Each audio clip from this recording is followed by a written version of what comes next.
ಪ್ರಿಯ ವಿದ್ಯಾರ್ಥಿಗಳೇ, ಗ್ರೀಕ್ ನಾಗರಿಕತೆ ಮತ್ತು ಅದರ ಸಾಮ್ರಾಜ್ಯ ಮತ್ತು ಗ್ರೀಕರ ಕೊಡುಗೆಗಳಿಗೆ ಸಂಬಂಧಪಟ್ಟಂತೆ ಎರಡನೇ ಅವಧಿಗೆ ಸ್ವಾಗತ ಮತ್ತು ಸುಸ್ವಾಗತ.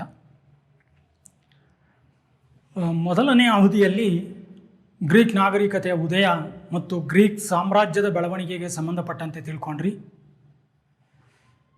ಅಲ್ಲಿ ನಗರ ರಾಜ್ಯಗಳ ಉಗಮ ಆಗಿದ್ದು, ಆ ವಿವಿಧ ನಗರ ರಾಜ್ಯಗಳಲ್ಲಿ ವಿವಿಧ ಬಗೆಯ ಸರ್ಕಾರಗಳ ಬೆಳವಣಿಗೆಗಳು, ಪೆರಿಕ್ಲಿಸನ ಸುವರ್ಣಯುಗ ಮತ್ತು ಅಲೆಕ್ಸಾಂಡರ್ ಮಹಾಶಯನ ಕಾಲದಲ್ಲಿ ವಿಶ್ವ ಸಾಮ್ರಾಜ್ಯವನ್ನು ಕಟ್ಟಿದ್ದು, ಈ ಎಲ್ಲದರ ಬಗ್ಗೆ ನೀವು ಅಧ್ಯಯನ ಮಾಡಿದಿರಿ ಅಂತ ನಾನು ಭಾವಿಸ್ತಾ, ಒಂದು ಮುಖ್ಯವಾದಂಥ ಒಂದು ಅಂಶ ಗ್ರೀಕರ ಕೊಡುಗೆಗಳು. ಗ್ರೀಕರು ಜಗತ್ತಿಗೆ ಬೇರೆ ಬೇರೆ ಕ್ಷೇತ್ರಗಳಲ್ಲಿ ಯಾವ ರೀತಿಯಾದಂಥ ಒಂದು ಕೊಡುಗೆಗಳನ್ನು ನೀಡಿದರು ಅಂತಕ್ಕಂಥ ಒಂದು ವಿಚಾರಕ್ಕೆ ಸಂಬಂಧಪಟ್ಟಂತೆ ಈ ಅವಧಿಯಲ್ಲಿ ನಾವು ತಿಳಿಯೋಣ. ಈ ಗ್ರೀಕರ ಕೊಡುಗೆ ಅಪಾರ, ಅತ್ಯಂತ ಶ್ರೇಷ್ಠ ಹಾಗೂ ಅಮೂಲ್ಯ. ಇವರು ಎಲ್ಲ ಕ್ಷೇತ್ರಗಳಿಗೂ ಸಹಿತ ತಮ್ಮ ಶ್ರೇಷ್ಠವಾದಂಥ ಒಂದು ಕೊಡುಗೆಗಳನ್ನು ನೀಡಿದ್ದಾರೆ. ಅದು ರಾಜಕೀಯ ಕ್ಷೇತ್ರಕ್ಕೆ ಆಗಿರ್ಬೋದು, ಅದೇ ರೀತಿ ಭಾಷೆ ಮತ್ತು ಸಾಹಿತ್ಯ, ಹಾಗೆ ಕಾವ್ಯಗಳು, ಭಾವಗೀತೆಗಳು, ಇತಿಹಾಸ ರಚನೆಗೆ ಸಂಬಂಧಪಟ್ಟಂತೆ ಅವರು ನೀಡಿರ್ತಕ್ಕಂಥ ಒಂದು ಕೊಡುಗೆ, ತತ್ವಜ್ಞಾನ ಕ್ಷೇತ್ರದಲ್ಲಿ ಅವರ ವಿಶಿಷ್ಟವಾದಂಥ ಒಂದು ಕೊಡುಗೆ, ವೈಜ್ಞಾನಿಕ ಕ್ಷೇತ್ರದಲ್ಲಿ ಅವರ ಸಾಧನೆಗಳು, ಕಲೆ ಮತ್ತು ವಾಸ್ತುಶಿಲ್ಪ, ಕ್ರೀಡೆ, ಹೀಗಾಗಿ ಎಲ್ಲ ಕ್ಷೇತ್ರದಲ್ಲಿಯೂ ಸಹಿತ ಅಭಿರುಚಿಯನ್ನು ಹೊಂದಿದಂಥವರು, ಈ ಎಲ್ಲ ಕ್ಷೇತ್ರದಲ್ಲಿ ಹೊಸ ಹೊಸ ಪ್ರಯೋಗಗಳನ್ನು ಮಾಡಿದಂಥವರು, ಹಾಗೆ ಜಗತ್ತು ಸ್ಮರಿಸ್ತಕ್ಕಂಥ ಒಂದು ಮಹಾನ್ ಕೊಡುಗೆಗಳನ್ನು ಗ್ರೀಕರು ನೀಡಿದ್ದಾರೆ. ಇವರ ಕೊಡುಗೆಗಳು ಇವತ್ತಿಗೂ ಸಹಿತ ಜಗತ್ತಿನಾದ್ಯಂತ ಅವುಗಳನ್ನು ಅನುಸರಿಸ್ತಕ್ಕಂಥವ್ರು ಮತ್ತು ಆಚರಣೆ ಮಾಡ್ತಕ್ಕಂಥವ್ರು ಇರೋದನ್ನು ನಾವು ಕಾಣ್ತೀವಿ. ಗ್ರೀಕ್ ಒಂದು ಪುಟ್ಟ ರಾಷ್ಟ್ರವಾದರೂ ಸಹಿತ, ಯುರೋಪಿನ ಒಂದು ಪುಟ್ಟ ರಾಷ್ಟ್ರ ಆದರೂ ಸಹಿತ, ಯುರೋಪಿನ ಆಚೆ ಜಗತ್ತಿನ ಎಲ್ಲ ಭಾಗಗಳಲ್ಲಿ ತಮ್ಮ ಕೊಡುಗೆಗಳನ್ನು ಅವಿಸ್ಮರಣೀಯಗೊಳಿಸಿದಂಥವರು ಈ ಗ್ರೀಕರು ಅಂತಕ್ಕಂಥದ್ದನ್ನು ನಾವು ಭಾವಿಸ್ತೇವೆ. ಆ ಹಿನ್ನೆಲೆಯಲ್ಲಿ ಇವರ ಕೊಡುಗೆ ವಿದ್ಯಾರ್ಥಿಗಳಾದಂಥ ನಿಮಗೆ ಆಗಿರ್ಬೋದು ಮತ್ತು ಪ್ರತಿಯೊಬ್ಬ ಇತಿಹಾಸದ ಅಭ್ಯರ್ಥಿಯ ಅಧ್ಯಯನಕ್ಕೆ ಒಂದು ಪ್ರಮುಖವಾದಂಥ ಒಂದು ವಸ್ತು ವಿಷಯ ಅಂತ ನಾನು ಭಾವಿಸ್ತಾ, ಇಲ್ಲಿ ಪ್ರಥಮತಃ ರಾಜಕೀಯ ಕ್ಷೇತ್ರದಲ್ಲಿ ಯಾವ ರೀತಿಯಾದಂಥ ಸಾಧನೆಗಳನ್ನು ಮತ್ತು ಜಗತ್ತಿಗೆ ಅವರು ಕೊಡುಗೆಯನ್ನು ನೀಡಿದರು ಅಂತ ನಾವು ಭಾವಿಸೋದಾದರೆ, ಇಲ್ಲಿ ಪಾಲಿಟಿಕ್ಸ್, ಈ ರಾಜಕೀಯ ಅಂತಕ್ಕಂಥ ಒಂದು ಶಬ್ದವನ್ನು ಬಳಸಿದಂಥವರೇ ಈ ಗ್ರೀಕರು ಅಂತಕ್ಕಂಥದ್ದು. ಈ ರಾಜಕೀಯ ಅಂತಕ್ಕಂಥದ್ದು ಅಥವಾ ಪಾಲಿಟಿಕ್ಸ್ ಅಂತಕ್ಕಂಥ ಒಂದು ಪದ, ಪೊಲೀಸ್ ಅಂತಕ್ಕಂಥ ಈ ಗ್ರೀಕ್ ಭಾಷೆಯಿಂದ ಬಂದಿದೆ ಅಂತ ನಾವು ಹೇಳ್ತೇವೆ. ಹೀಗಾಗಿ ಇಂಥ ಪಾಲಿಟಿಕ್ಸನ್ನು ಅಥವಾ ರಾಜಕೀಯವನ್ನು ಪರಿಚಯ ಮಾಡಿಕೊಟ್ಟಂಥವರು ಗ್ರೀಕರು. ಹಾಗೆ ಬಹಳ ಮುಖ್ಯವಾಗಿ ಒಂದು ಆಧುನಿಕವಾದಂಥ ಒಂದು ಪ್ರಜಾಪ್ರಭುತ್ವ ವ್ಯವಸ್ಥೆಗೆ ಅಡಿಗಲ್ಲನ್ನು ಹಾಕಿದಂಥವರು ಗ್ರೀಕರು. ಆಧುನಿಕವಾದಂಥ ಒಂದು ಪ್ರಜಾಪ್ರಭುತ್ವ ವ್ಯವಸ್ಥೆ, ನಾನು ಈಗಾಗಲೇ ಕಳೆದ ತರಗತಿಯಲ್ಲಿ ಪ್ರಜಾಪ್ರಭುತ್ವ ಅಂತಕ್ಕಂಥದ್ದು ಕೇವಲ ಗ್ರೀಕರ ಕೊಡುಗೆ ಅಲ್ಲ, ಪ್ರಥಮತಃ ಭಾರತೀಯರ ಕೊಡುಗೆ ಅದು ಅಂತಕ್ಕಂಥ ಒಂದು ವಿಚಾರದ ಬಗ್ಗೆ ನಿಮ್ಮ ಮುಂದೆ ಇಟ್ಟೆ. ಅಂದರೆ ಆರ್ಯರ ಕಾಲದಲ್ಲಿ, ಅಂದರೆ ವೇದಗಳ ಕಾಲದಲ್ಲಿಯೇ ರಾಜನಿಗೆ ಆಡಳಿತಾತ್ಮಕವಾದಂಥ ಒಂದು ವಿಚಾರದಲ್ಲಿ ಸಲಹೆ ಮತ್ತು ಸಹಕಾರವನ್ನು ನೀಡತಕ್ಕಂಥ ಒಂದು ಉದ್ದೇಶದಿಂದ ಸಭಾ ಮತ್ತು ಸಮಿತಿ ಅಂತಕ್ಕಂಥ ರಾಜ್ಯ ಪ್ರತಿನಿಧಿ ಸಭೆಗಳು ಇದ್ವು ಅಂತಕ್ಕಂಥದ್ದನ್ನು ನಾವು ಭಾರತದ ಇತಿಹಾಸದಲ್ಲಿ ವೈದಿಕ ನಾಗರಿಕತೆಯ ಬಗ್ಗೆ ಅಧ್ಯಯನ ಮಾಡ್ತಕ್ಕಂಥ ಒಂದು ಸಂದರ್ಭದಲ್ಲಿ ಹೇಳ್ತೇವೆ. ಆದರೆ ಅಲ್ಲಿಗಿಂತಲೂ ಸಹಿತ ಇಲ್ಲಿ ಪ್ರಜೆಗಳಿಂದ ಆಯ್ಕೆಗೊಂಡಂತಹ ಪ್ರತಿನಿಧಿಗಳು ಒಂದು ರೀತಿಯಾದಂಥ ಆಧುನಿಕ ಪ್ರಜಾಪ್ರಭುತ್ವ ವ್ಯವಸ್ಥೆಗೆ ಭದ್ರ ಬುನಾದಿಯನ್ನು ಗ್ರೀಕರು ಹಾಕಿದ್ರು ಅಂತಕ್ಕಂಥದ್ದನ್ನು ನಾವು ಇಲ್ಲಿ ಕಾಣ್ತೇವೆ. ಇದು ಪೆರಿಕ್ಲಿಸನ ಆಳ್ವಿಕೆಯ ಕಾಲದಿಂದ ಆರಂಭಗೊಂಡು ಅಥೆನ್ಸ್ನಲ್ಲಿ ಈ ಪ್ರಜಾಪ್ರಭುತ್ವ ಮೊದಲು ಅಂಕುರಾರ್ಪಣೆಗೊಂಡು ನಂತರ ಯುರೋಪ್ ಮತ್ತು ಜಗತ್ತಿನಾದ್ಯಂತ ಪ್ರಜಾಪ್ರಭುತ್ವ ಇವತ್ತು ಎಲ್ಲ ಕಡೆ ಪ್ರಚಾರ ಆಗಲಿಕ್ಕೆ, ಉದಯ ಆಗಲಿಕ್ಕೆ ಇವರ ಕೊಡುಗೆ ಅತ್ಯಂತ ಶ್ರೇಷ್ಠ ಅಂತಕ್ಕಂಥ ಒಂದು ವಿಚಾರ. ಜಗತ್ತಿನಲ್ಲಿ ಇವತ್ತು ಎರಡು ಬಣಗಳನ್ನು ನಾವು ಕಾಣ್ತೇವೆ. ಒಂದು ಪ್ರಜಾಪ್ರಭುತ್ವ ಬಣದ ರಾಷ್ಟ್ರಗಳು, ಮತ್ತೊಂದು ಕಮ್ಯುನಿಸಂ ಬಣದ ರಾಷ್ಟ್ರಗಳು, ಪ್ರಮುಖ ಬಣಗಳು. ಇದರಲ್ಲಿ ಪ್ರಥಮ ಸ್ಥಾನದಲ್ಲಿರ್ತಕ್ಕಂಥದ್ದು ಪ್ರಜಾಪ್ರಭುತ್ವ ಸರ್ಕಾರವನ್ನು ಒಳಗೊಂಡಂಥ ಒಂದು ಬಣಗಳು. ಆ ನಿಟ್ಟಿನಲ್ಲಿ ಭಾರತವೂ ಸಹಿತ ಒಂದು ಪ್ರಜಾಪ್ರಭುತ್ವ ರಾಷ್ಟ್ರ, ಒಂದು ದೊಡ್ಡದಾದಂಥ ಒಂದು ಪ್ರಜಾಪ್ರಭುತ್ವ ರಾಷ್ಟ್ರ ಅಂತಕ್ಕಂಥದ್ದನ್ನು ನಾವು ಇಲ್ಲಿ ಸ್ಮರಿಸ್ಕೋಬೇಕು. ಈ ನಿಟ್ಟಿನಲ್ಲಿ ಇಂಥ ಒಂದು ಪ್ರಜಾಪ್ರಭುತ್ವ ಸರ್ಕಾರವನ್ನು ರೂಪಿಸಿ ಜಗತ್ತಿಗೆ ನೀಡಿದಂಥವರು ಈ ಗ್ರೀಕರು. ಅವರು ಆರ್ಕೋಫೆಗಸ್ ಅಂತಕ್ಕಂಥ ಒಂದು ಪ್ರಜಾಪ್ರತಿನಿಧಿ ಸಭೆಯನ್ನು ಅಲ್ಲಿ ರಚನೆ ಮಾಡ್ತಾರೆ. ಜನರಿಂದ ನೇರವಾಗಿ ಆ ಪ್ರತಿನಿಧಿಗಳು ಆಯ್ಕೆಗೊಳ್ತಾ ಇದ್ರು. ಇಂಥ ವ್ಯವಸ್ಥೆ ಅಥೆನ್ಸ್ನಲ್ಲಿ ಬೆಳವಣಿಗೆಗೊಳಿತು, ಪ್ರಜಾಪ್ರಭುತ್ವಕ್ಕೆ ಬುನಾದಿ ಆಯಿತು ಅಂತಕ್ಕಂಥ. ಹಾಗೆ ಆಡಳಿತಕ್ಕೆ ಸಂಬಂಧಪಟ್ಟಂತೆ ನೌಕರಶಾಹಿ ವರ್ಗವನ್ನು ನೇಮಕ ಮಾಡ್ಕೊಳ್ತಕ್ಕಂಥ ಒಂದು ಸಂದರ್ಭದಲ್ಲಿ ಸ್ಪರ್ಧಾತ್ಮಕವಾದಂಥ ಒಂದು ಪರೀಕ್ಷೆಗಳನ್ನು ಜಾರಿಗೊಳಿಸ್ತಾರೆ, ಕಾಂಪಿಟೇಟಿವ್ ಎಕ್ಸಾಮ್ಸ್. ಈ ಕಲ್ಪನೆ ಗ್ರೀಕರಲ್ಲಿ ಬಂದು ಸಮರ್ಥರಾದಂಥ ಮತ್ತು ಅನುಭವಿಗಳಾಗಿರ್ತಕ್ಕಂಥ ಮತ್ತು ಅರ್ಹತೆ ಒಂದು ಮಾನದಂಡವಾಗಿರಬೇಕು.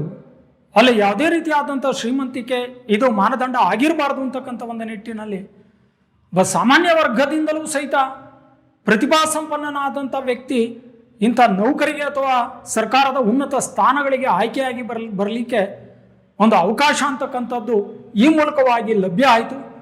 ಅಂಥ ಸ್ಪರ್ಧಾತ್ಮಕವಾದಂಥ ಒಂದು ಪರೀಕ್ಷೆಗಳನ್ನು ಜಾರಿಗೊಳಿಸಿ ಆಡಳಿತ ಕ್ಷೇತ್ರವನ್ನು ಸುಲಲಿತಗೊಳಿಸಿದರು ಈ ಗ್ರೀಕರು ಅಂತಕ್ಕಂಥದ್ದು. ಹೀಗಾಗಿ ಆಡಳಿತ ಕ್ಷೇತ್ರದಲ್ಲಿ ಈ ಎಲ್ಲ ರೀತಿಯಾದಂಥ ಒಂದು ಸುಧಾರಣೆ ಹಾಗೂ ಈ ಎಲ್ಲ ರೀತಿಯಾದಂಥ ಒಂದು ಬದಲಾವಣೆಯನ್ನು ಜಾರಿಗೊಳಿಸಿ ಈ ಕ್ಷೇತ್ರಕ್ಕೆ ಒಂದು ವಿಶೇಷವಾದಂಥ ಒಂದು ಕೊಡುಗೆಯನ್ನು ಇವರು ನೀಡ್ತಾರೆ. ಹಾಗೆ ಭಾಷೆ ಮತ್ತು ಸಾಹಿತ್ಯ ಪ್ರಪಂಚಕ್ಕೆ ಈ ಕ್ಷೇತ್ರದಲ್ಲಿ ತಮ್ಮ ವಿಶಿಷ್ಟವಾದಂಥ ಒಂದು ಕೊಡುಗೆಯನ್ನು ಗ್ರೀಕರು ನೀಡ್ತಾರೆ. ನೀವು ಪ್ರಪಂಚದ ಯಾವುದೇ ಭಾಷೆಗಳನ್ನು ಗಮನಿಸಿ, ಇಂಥ ಒಂದು ಪದ ಗ್ರೀಕ್ ಭಾಷೆಯಿಂದ ಬಂದಿದೆ. ಉದಾಹರಣೆಗೆ ಇತಿಹಾಸ ಅಂತಕ್ಕಂಥ ಒಂದು ಪದ, ಹಿಸ್ಟೋರಿಯಾ ಅಂತಕ್ಕಂಥ ಒಂದು ಗ್ರೀಕ್ ಭಾಷೆಯಿಂದ ಬಂದಿದೆ ಅಂತ ನಾವು ಹೇಳ್ತೇವೆ. ಹಾಗೆ ಪಾಲಿಟಿಕ್ಸ್ ಅಂತಕ್ಕಂಥ ಪದ ಗ್ರೀಕ್ ಪೊಲೀಸ್ ಅಂತಕ್ಕಂಥ ಒಂದು ಪದದಿಂದ ಬಂದಿದೆ ಅಂತ ಹೇಳ್ತೇವೆ. ಹೀಗಾಗಿ ಈ ಡೆಮಾಕ್ರಸಿ ಇದನ್ನು ಗ್ರೀಕರು ಮೊದಲ ಬಾರಿಗೆ ಬಳಸಿದ್ರು ಅಂತಕ್ಕಂಥ ಹೇಳ್ತೀವಿ, ಈ ಭಾಷೆಯಿಂದ ಬಂದಂಥ ಒಂದು ವಿಚಾರ ಅಂತಕ್ಕಂಥದ್ದನ್ನು. ಹೀಗಾಗಿ ಬಹುತೇಕವಾದಂಥ ಒಂದು ಭಾಷೆಯ ಪದಗಳೇನಿದ್ದಾವೆ, ಆ ಟರ್ಮ್ಸ್ ಏನಿದ್ದಾವೆ, ಅವೆಲ್ಲವೂ ಗ್ರೀಕ್ನಿಂದ ಹುಟ್ಟಿಕೊಂಡಂಥವುಗಳು ಅಂತಕ್ಕಂಥದ್ದು. ಹೀಗಾಗಿ ಆ ಗ್ರೀಕ್ ಭಾಷೆಯ ಕೊಡುಗೆ ಜಗತ್ತಿಗೆ ಅತ್ಯಂತ ಶ್ರೇಷ್ಠ ಹಾಗೂ ಅಮೂಲ್ಯ ಅಂತಕ್ಕಂಥದ್ದನ್ನು ನಾವಿಲ್ಲಿ ಗಮನಿಸ್ತೇವೆ. ಅಂತೆಯೇ ಸಾಹಿತ್ಯ ಕ್ಷೇತ್ರ ಇವರ ಕಾಲದಲ್ಲಿ ಹುಲುಸಾಗಿ ಬೆಳೆಯಿತು. ಸಾಹಿತ್ಯ ಕ್ಷೇತ್ರ, ಸಾಹಿತ್ಯ, ತತ್ವಜ್ಞಾನ ಈ ಕ್ಷೇತ್ರದಲ್ಲಿ ಶ್ರೀಮಂತಿಕೆಯನ್ನು ಕಾಣಲಾಯಿತು. ಸುವರ್ಣ ಯುಗವನ್ನು ಕಂಡರು ಗ್ರೀಕರು ಅಂತಕ್ಕಂಥದ್ದನ್ನು ನಾವು ಗಮನಿಸ್ತೇವೆ. ಇಲ್ಲಿ ಸಾಹಿತ್ಯಿಕವಾಗಿ ನಾವು ನೋಡಿದಾಗ ದೊಡ್ಡ ದೊಡ್ಡ ಬರಹಗಾರರು, ಪ್ರಖ್ಯಾತ ಲೇಖಕರುಗಳು ಈ ರಾಷ್ಟ್ರದಲ್ಲಿ ಉದಯಿಸ್ತಾರೆ. ಅದರಲ್ಲೂ ಹುಮರ್ ಅಂತಕ್ಕಂಥ ಕವಿ ಗ್ರೀಕ್ನಲ್ಲಿ ಉದಯಿಸಿ 2 ಮಹಾಕಾವ್ಯಗಳನ್ನು ರಚನೆ ಮಾಡ್ತಾನೆ, ಇಲಿಯಡ್ ಮತ್ತು ಒಡೆಸ್ಸಿ. ಈ ಮಹಾಕಾವ್ಯಗಳು ಅವತ್ತಿನ ಕಾಲದಲ್ಲಿ ಗ್ರೀಕರ ಮೇಲೆ ಮಹತ್ತರವಾದಂಥ ಒಂದು ಪ್ರಭಾವವನ್ನು ಬೀರಿದು. ಅವರ ಆ ಕಥಾವಸ್ತುಗಳು, ವಿಷಯಗಳು ಇಡೀ ಜಗತ್ತಿನ ಮೇಲೆ ವಿಶಿಷ್ಟವಾದಂಥ ಒಂದು ಪ್ರಭಾವವನ್ನು ಈ ಇಲಿಯಡ್ ಮತ್ತು ಒಡೆಸ್ಸಿ ಅಂತಕ್ಕಂಥ ಕೃತಿಗಳು ಪ್ರಭಾವಿತಗೊಂಡಿದ್ದನ್ನು ನಾವು ನೋಡ್ತೀವಿ. ಹಾಗೆಯೇ ಅನೇಕ ಭಾವಗೀತೆಗಳು ಈ ಅವಧಿಯಲ್ಲಿ ರಚನೆ ಆಗ್ತವೆ. ಶ್ರೇಷ್ಠ ಭಾವಗೀತಾ ರಚನಾಕಾರರು ಈ ಅವಧಿಯಲ್ಲಿ ಉದಯಿಸ್ತಾರೆ. ಅದರಲ್ಲೂ ಶ್ರೇಷ್ಠರ ಭಾವಗೀತಾ ತಜ್ಞರುಗಳು ಅಂದರೆ, ರಚನಾಕಾರರು ಅಂದರೆ ಪಿಂಡರ್ ಮತ್ತು ಸ್ಯಾಫ್ಟೋ. ಈ ಪಿಂಡರ್ ಮತ್ತು ಸ್ಯಾಫ್ಟೋ ಅತ್ಯಂತ ಶ್ರೇಷ್ಠ ಭಾವಗೀತಾ ತಜ್ಞರುಗಳಾಗಿದ್ದರು. ಈ ಪಿಂಡರ್, ಸ್ಯಾಫ್ಟೋ ಕವಯಿತ್ರಿ ಆಗಿದ್ದಂಥವಳು, ಮಹಿಳೆ ಆಗಿದ್ದಂಥವಳು.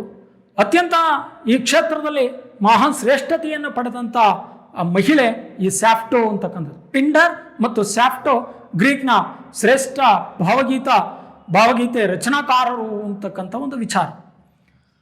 ಅದೇ ರೀತಿಯಲ್ಲಿ ಇತಿಹಾಸ ಸಹಿತ ಗ್ರೀಕ್ನಲ್ಲಿ ಬೆಳವಣಿಗೆಗೊಳ್ತು.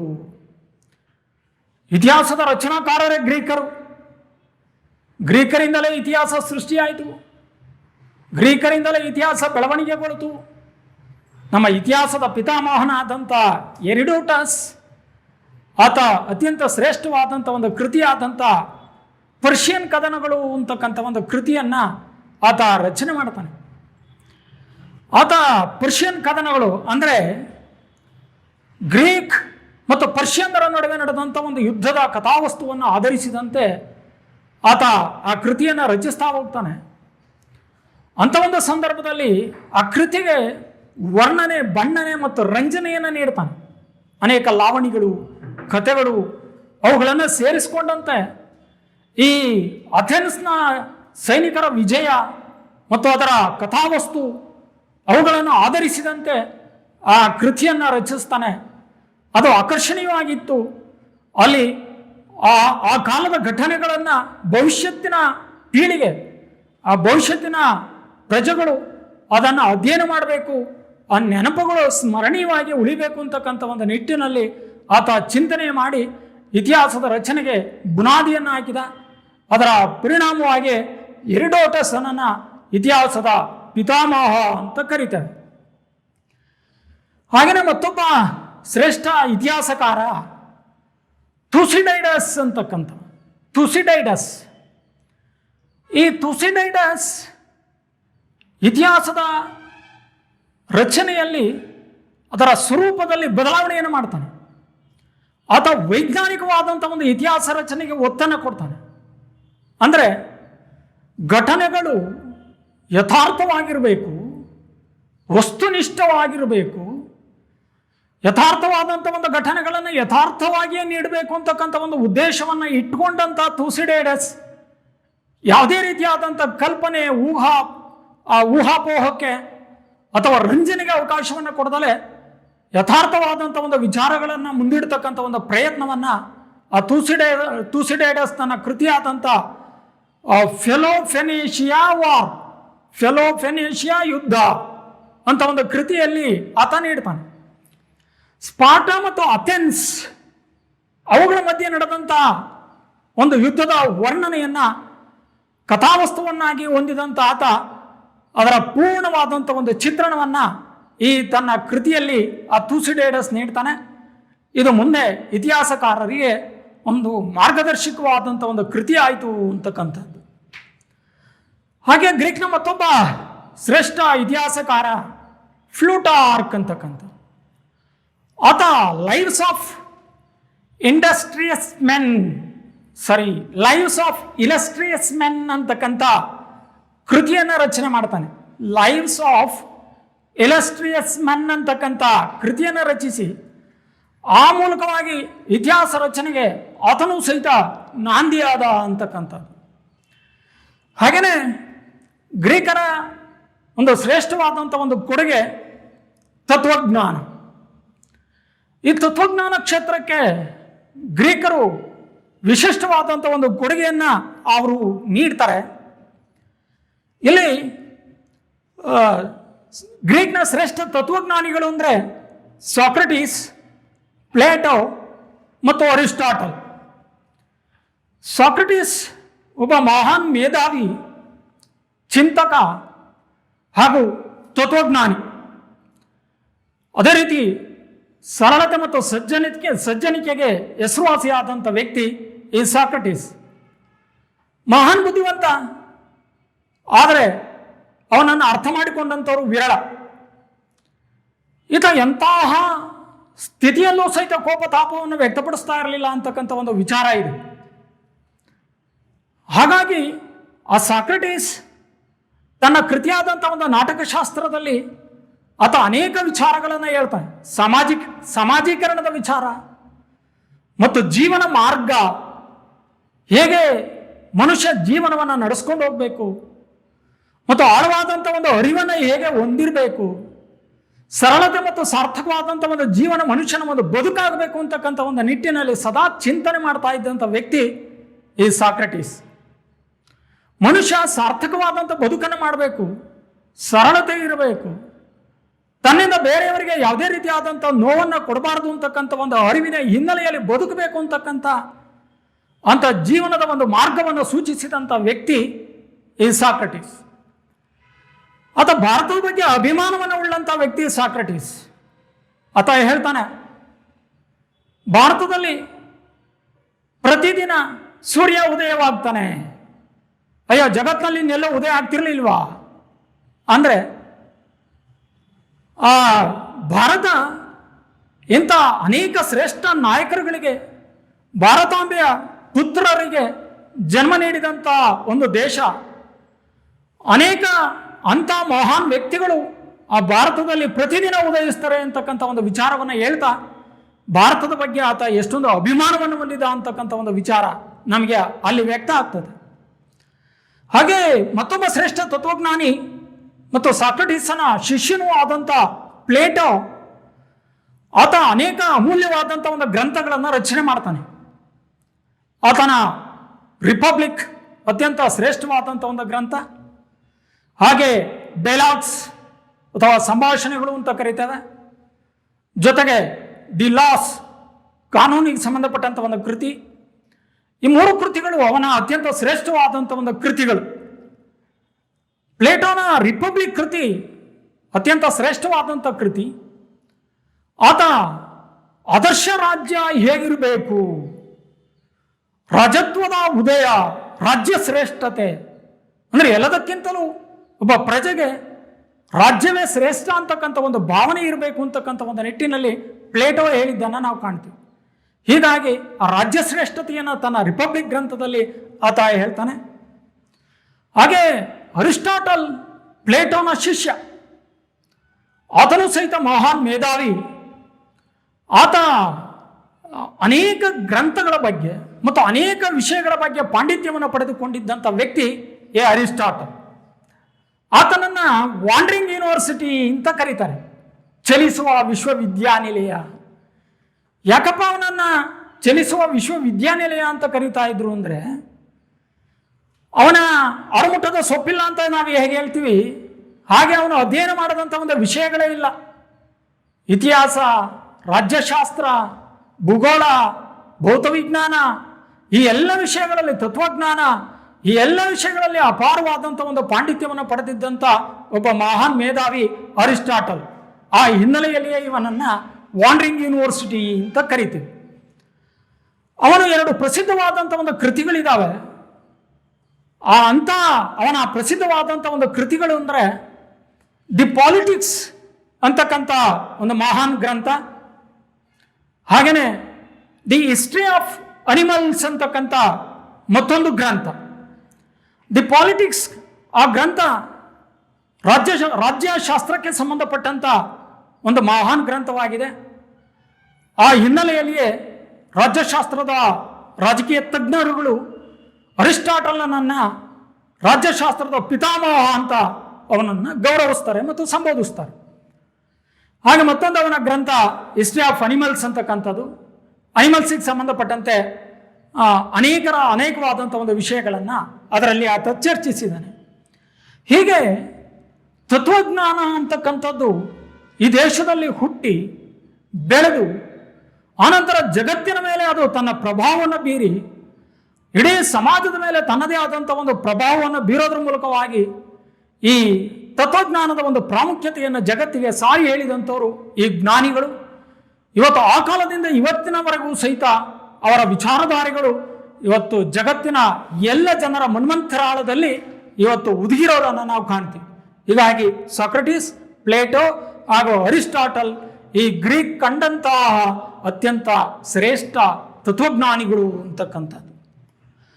ಹಾಗೆ ವಿಜ್ಞಾನ, ಇಲ್ಲಿ ಹೇಗೆ ಗ್ರೀಕರು ತತ್ವಜ್ಞಾನಕ್ಕೆ ಪ್ರೋತ್ಸಾಹ ನೀಡಿದ್ರು, ಹಾಗೆ ತತ್ವಜ್ಞಾನವನ್ನು ಜಗತ್ತಿಗೆ ಹರಡಿದ್ರು, ಅದೇ ರೀತಿಯಲ್ಲಿ ವೈಜ್ಞಾನಿಕವಾದಂಥ ಒಂದು ಕ್ಷೇತ್ರದಲ್ಲಿಯೂ ಸಹಿತ ಗ್ರೀಕರು ಅಮೂಲ್ಯವಾದಂಥ ಒಂದು ಕೊಡುಗೆಗಳನ್ನು ನೀಡ್ತಾರೆ. ಅನೇಕ ಕ್ಷೇತ್ರಗಳಲ್ಲಿ, ಅದು ವೈದ್ಯಕೀಯ ಕ್ಷೇತ್ರ ಆಗಿರ್ಬೋದು, ಖಗೋಳ ಕ್ಷೇತ್ರ ಆಗಿರ್ಬೋದು, ಅದೇ ರೀತಿಯಲ್ಲಿ ವಿವಿಧ ರೀತಿಯಾದಂಥ ವೈಜ್ಞಾನಿಕವಾದಂಥ ಪ್ರಯೋಗಗಳಾಗಿರ್ಬೋದು, ಸಿದ್ಧಾಂತಗಳಾಗಿರ್ಬೋದು, ಗಣಿತ, ಅದರಲ್ಲೂ ರೇಖಾಗಣಿತ, ಈ ಎಲ್ಲ ಕ್ಷೇತ್ರಗಳಲ್ಲಿ ಅದ್ವಿತೀಯವಾದಂಥ ಒಂದು ಕೊಡುಗೆಗಳನ್ನು ಇವರು ನೀಡ್ತಾರೆ. ಇಲ್ಲಿ ಈ ವೈಜ್ಞಾನಿಕ ವಿಚಾರಕ್ಕೆ ಬಂದಂಥ ಒಂದು ಸಂದರ್ಭದಲ್ಲಿ ಹಿಪೋಕ್ರಟಸ್ ಈತ ಮೂಲತಃ ಗ್ರೀಕ್ನವನಾಗಿದ್ದು ವೈದ್ಯಕೀಯ ಶಾಸ್ತ್ರದ ಪಿತಾಮಹ ಅಂತ ಇವನನ್ನು ಕರೆಯಲಾಗ್ತದೆ. ಹಿಪೋಕ್ರಟಸ್ಸನನ್ನು ವೈದ್ಯಕೀಯ ಶಾಸ್ತ್ರದ ಪಿತಾಮಹ. ಈತ ಹೇಳ್ತಾನೆ, ಮಾನವನಿಗೆ ರೋಗ ರುಜಿನಗಳು ಯಾವುದೇ ರೀತಿಯಾದಂತಹ ಬೇರೊಂದು ಶಕ್ತಿಯಿಂದ ಬರೋದಿಲ್ಲ. ಅಂದರೆ ದೆವ್ವ, ಪಿಶಾಚಿ, ಪಡಂಭೂತ ಇಂಥ ಒಂದು ಮೌಢ್ಯತೆಗಳು ಏನು ಮನುಷ್ಯನ ಮನದಾಳದಲ್ಲಿ ಮೂಡಿದ್ವೋ ಅವುಗಳಿಂದ ಮನುಷ್ಯನ ಮೇಲೆ ಯಾವುದೇ ರೀತಿಯಾದಂಥ ಒಂದು ಪ್ರಭಾವ ಆಗೋದಿಲ್ಲ. ಅಂಥ ದುಷ್ಟಶಕ್ತಿಗಳ ಒಂದು ಪ್ರಭಾವದಿಂದ ರೋಗ ರುಜಿನಗಳು ಬರೋದಿಲ್ಲ. ಅವೆಲ್ಲವೂ ಸಹಿತ ನೈಸರ್ಗಿಕವಾದಂಥವುಗಳು. ಅದು ಬ್ಯಾಕ್ಟೀರಿಯಾ ಆಗಿರ್ಬೋದು ಅಥವಾ ವೈರಸ್ ಆಗಿರ್ಬೋದು, ಇವುಗಳ ಮೂಲಕವಾಗಿ ಬರ್ತವೆ ಹೊರತು ಅಂಥ ದುಷ್ಟಶಕ್ತಿಗಳಿಂದ ಬರಲಾರವು ಅಂತಕ್ಕಂಥದ್ದನ್ನು ಪ್ರಾಯೋಗಿಕವಾಗಿ ಆತ ಜಗತ್ತಿಗೆ ತಿಳಿಯಪಡಿಸಿದಂಥ ಪ್ರಥಮತಃ ವ್ಯಕ್ತಿ. ಆ ಹಿನ್ನೆಲೆಯಲ್ಲಿಯೇ ಅವನನ್ನು ವೈದ್ಯಕೀಯ ಶಾಸ್ತ್ರದ ಪಿತಾಮಹ ಅಂತ ಕರೀತಕ್ಕಂಥದ್ದು. ಹಾಗೆಯೇ ಮತ್ತೊಬ್ಬ ಗ್ರೀಕ್ನ ವೈದ್ಯಕೀಯ ತಜ್ಞ ಹಿರೋಫಿಲಸ್ ಅಂತಕ್ಕಂಥವ್ರು. ಈ ಹಿರೋಫಿಲಸ್ ಅಂಗರಚನಾಶಾಸ್ತ್ರದ ಪಿತಾಮಹ. ಅಂದರೆ ಶರೀರ ರಚನೆಗೆ ಸಂಬಂಧಪಟ್ಟಂತೆ ಏನು ಬೇರೆ ಬೇರೆ ಆರ್ಗನ್ಸ್ ಇದ್ದಾವೆ, ಅಂಗಗಳಿದ್ದಾವೆ, ಅದರ ಬಗ್ಗೆ ಅವುಗಳ ಒಂದು ರಚನೆ, ಅವುಗಳ ಬೇರೆ ಬೇರೆ ಫಂಕ್ಷನ್ಸ್ ಏನಿದೆ ಅದ್ರ ಬಗ್ಗೆ ಆತ ವಿವರವಾದಂಥ ಒಂದು ವರದಿಯನ್ನು ಆತ ನೀಡ್ತಾನೆ. ಶ್ವಾಸಕೋಶಕ್ಕೆ ಸಂಬಂಧಪಟ್ಟಂತೆ ಆಗಿರ್ಬೋದು, ಹಾಗೆ ಹೃದಯ, ಯಕೃತ್, ಬ್ರೈನ್, ಈ ಎಲ್ಲವೂ ಅವುಗಳ ಕಾರ್ಯಗಳೇನು ಅಂತಕ್ಕಂಥ ಒಂದು ವಿಚಾರದ ಬಗ್ಗೆ ತಿಳಿಯಪಡಿಸಿದಂಥವನು ಈ ಹಿರೋಫಿಲಸ್. ಆ ಹಿನ್ನೆಲೆಯಲ್ಲಿಯೇ ಇವನನ್ನು ಅಂಗರಚನಾಶಾಸ್ತ್ರದ ಪಿತಾಮಹ ಅಂತಕ್ಕಂಥದ್ದು. ಅನಾಟಮಿ ಅಂತ ನಾವೇನು ಶರೀರ ರಚನೆ ಶಾಸ್ತ್ರಕ್ಕೆ ಸಂಬಂಧಪಟ್ಟಂತೆ ಹೇಳ್ತೀವೋ ಆ ರೀತಿಯಾದಂಥ ಒಂದು ವಿದ್ವತ್ತು ಅಥವಾ ಆ ಕ್ಷೇತ್ರದಲ್ಲಿ ಮಹತ್ತರವಾದಂಥ ಅನುಭವವನ್ನು ಪಡೆದುಕೊಂಡಂಥ ವ್ಯಕ್ತಿ ಈ ಹಿರೋಫಿಲಸ್ ಅಂತಕ್ಕಂಥವನು. ಇಲ್ಲಿ ಹಿರೋಫಿಲಿಸ್ ಅಂಗರಚನಾಶಾಸ್ತ್ರದ ಪಿತಾಮಹ, ಗ್ರೀಕ್ನ ಅಂಗರಚನಾಶಾಸ್ತ್ರದ ಪಿತಾಮಹ ಅಂತ ನಾವೇನು ಕರಿತೇವೆ. ಈತ ಇಡೀ ಮಾನವನ ಶರೀರದ ಅಂಗರಚನೆ ಹೇಗಾಗಿದೆ, ವಿವಿಧ ಅಂಗಗಳು ಮತ್ತು ಅನಾಟಮಿ ಅಂತ ನಾವೇನು ಕರಿತೇವೆ ವೈದ್ಯಕೀಯ ಪದದಲ್ಲಿ, ಅವುಗಳ ಕಾರ್ಯ ಏನು, ಈ ಎಲ್ಲ ವಿಚಾರಗಳ ಬಗ್ಗೆ ವಿವರಣೆಯನ್ನು ನೀಡಿದಂಥ ಒಬ್ಬ ಶ್ರೇಷ್ಠ ವೈದ್ಯಕೀಯ ತಜ್ಞ ಹಿರೋಫಿಲಿಸ್ ಅಂತಕ್ಕಂಥವ್ರು. ಹಾಗೆ ಅರಿಸ್ಟಾರ್ಕಸ್, ಈತ ಖಗೋಳಶಾಸ್ತ್ರಜ್ಞ.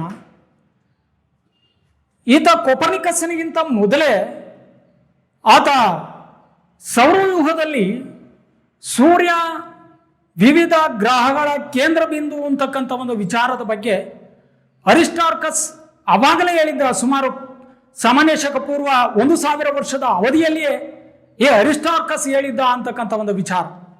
ಹೀಗಾಗಿ ಖಗೋಳಶಾಸ್ತ್ರದಲ್ಲಿ ಈ ಅರಿಸ್ಟಾರ್ಕಸ್ ಅವತ್ತಿನ ಕಾಲದಲ್ಲೇ ಸೂರ್ಯನ ಸುತ್ತ ಭೂಮಿ ಸುತ್ತುತ್ತೆ ಅಂತಕ್ಕಂಥ ಒಂದು ವಿಚಾರವನ್ನು ತಿಳಿಯಪಡಿಸಿದಂಥ. ಹಾಗೆ ಕೋಪರ್ನಿಕಸ್ನಿಗಿಂತ ಮೊದಲೇ ಮತ್ತೊಬ್ಬ ಹೇಳಿದಂಥ ವ್ಯಕ್ತಿ ಭಾರತೀಯ ಅಂತಕ್ಕಂಥದ್ದನ್ನು ನಾವು ಗಮನಿಸಬೇಕು. ಅದು ಆರ್ಯಭಟ. ಆರ್ಯಭಟ ಈ ಭೂಮಿ ಗುಂಡಾಗಿದೆ ಅಂತಕ್ಕಂಥ ಒಂದು ವಿಚಾರವನ್ನು ಅವತ್ತೇ ಹೇಳಿರ್ತಾನೆ.